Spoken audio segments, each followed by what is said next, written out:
Assalamualaikum warahmatullahi wabarakatuh. Kami dari kelompok 8 yang beranggotakan Apica Ilma Antini, Tiara Reza Sofiani, Nasrullah Setialandri, dan Monikawati. Dalam video ini, kami akan membahas materi mengenai manajemen pembiayaan sindikasi syariah.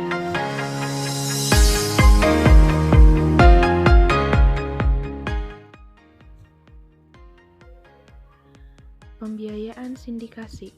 Pembiayaan sindikasi yaitu pembiayaan yang diberikan kepada satu mudharib atau debitur oleh bank-bank yang tergabung dalam satu kerjasama. Sindikasi dapat dilakukan sesama bank syariah dan juga bersama bank konvensional. Hal ini bisa dilakukan sepanjang tidak melanggar prinsip syariah dengan pemisahan dan pembatasan aspek-aspek tertentu sebagaimana yang sudah dipatwakan DSN MUI. Tujuan pembiayaan sindikasi.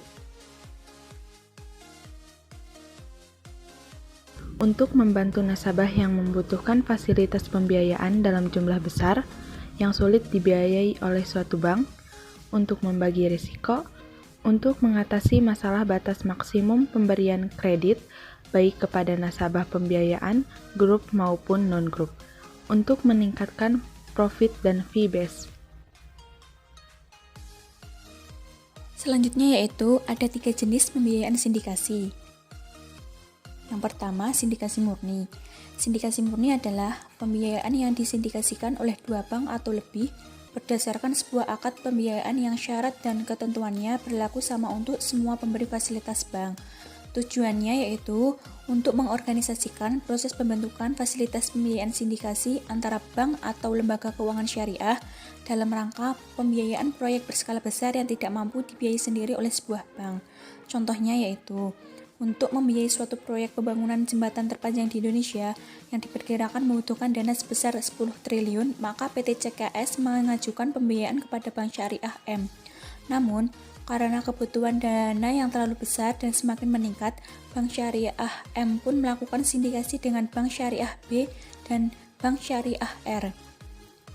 Maka Bank Syariah menyertakan dana sebesar 50% dari total dana yang dibutuhkan, sementara Bank Syariah B dan Bank Syariah R masing-masing sebesar 25%. Keuntungan dan kerugian akan ditanggung berdasarkan proporsi modal masing-masing. Dan di antara Bank Syariah B dan R, maka Bank Syariah M bertindak sebagai leader. Selanjutnya yaitu manfaat. Manfaat yang pertama adalah ada peluang untuk memperoleh pembiayaan yang lebih besar. Yang kedua, prosedur administrasi yang mudah dan sederhana. Yang ketiga, meningkatkan track record. Dan yang terakhir, meningkatkan kredibilitas. Jenis pembiayaan sindikasi yang kedua adalah klub deal.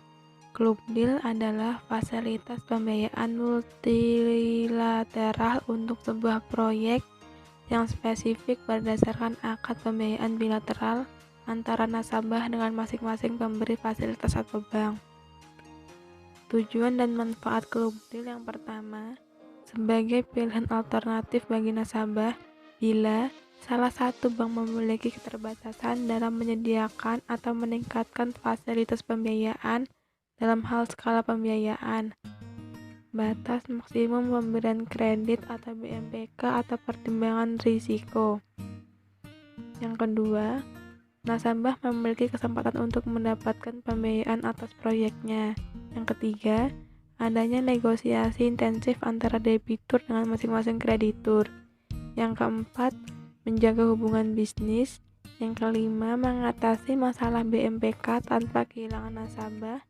Yang keenam, masing-masing kreditur memiliki wewenang untuk membuat keputusan sesuai dengan perjanjian bilateral dengan debitur.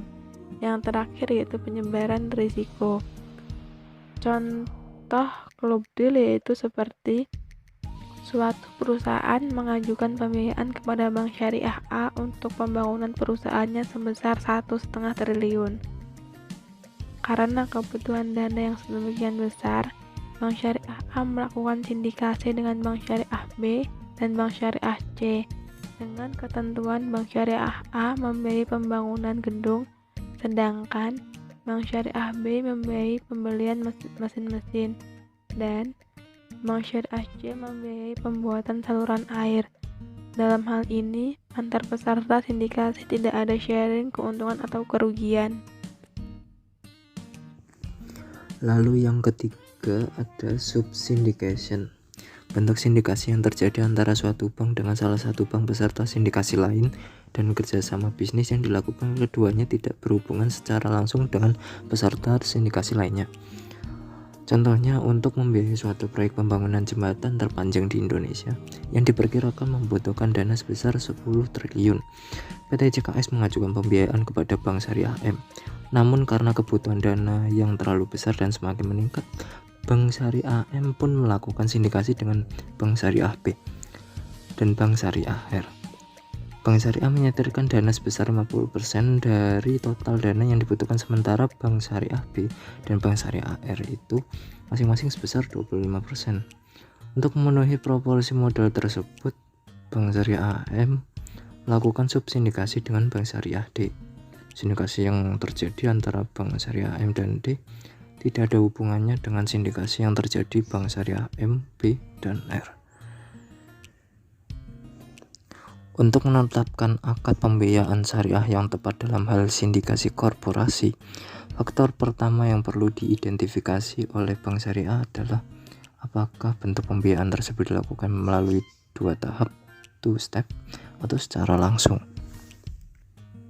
Berikut alur penentuan akad untuk pembiayaan sindikasi korporasi.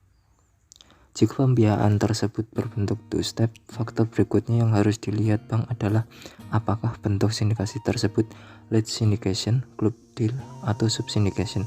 Jika sindikasi tersebut berbentuk lead syndication, Bank Syariah melakukan desain akad musyarakah. Setelah itu Bank Syariah mengidentifikasi apakah pembiayaan tersebut digunakan untuk modal kerja, investasi, atau konsumtif.